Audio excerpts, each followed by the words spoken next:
চট্টগ্রামের কর্ণফুলীতে বাগে মদিনা হেফজ ও এতিমখানায় এতিমদের সম্মানে ইফতার মাহফিল ও নতুন পোশাক বিতরণ অনুষ্ঠান অনুষ্ঠিত হয়েছে।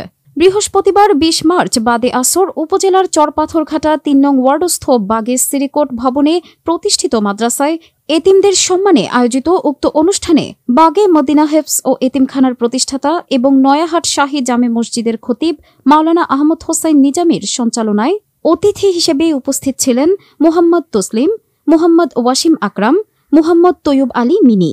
এ সময় আরও উপস্থিত ছিলেন মাসুম হক, সাইফুর রহমান, আরাফাত, দোস্ত মোহাম্মদ, রাসেল রাইন, রোকন উদ্দিন, আলী আব্বাস, হাফিজ আবু সালেহ, আশেক উল্লাহ সহ এতিমখানার শিক্ষক ও অর্ধ শতাধিক ছাত্রবৃন্দ। অনুষ্ঠানে উপস্থিত অতিথিবৃন্দ তাদের বক্তব্যে বলেন, মাদ্রাসা হল বেহেশতের বাগান। এতিমদের জন্য দান করলে মহান রব আল্লাহ তাআলা খুশি হন। সমাজের প্রতিটি মানুষের উচিত এ ধরনের সুন্নি প্রতিষ্ঠানগুলোর এতিম ছাত্রদের জন্য সহযোগিতার হাত বাড়িয়ে দেওয়া।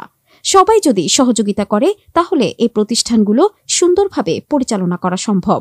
দোয়া মোনাজাতের মাধ্যমে ইফতার মাহফিল শেষে মোহাম্মদ ওয়াসিম আকরাম এবং মোহাম্মদ তসলিমের সহযোগিতায় মাদ্রাসাটির ৪১ জন ছাত্রদের মাঝে ঈদ উপহার হিসেবে নতুন পাঞ্জাবি ও লুঙ্গি এবং টুপি বিতরণ করা হয়।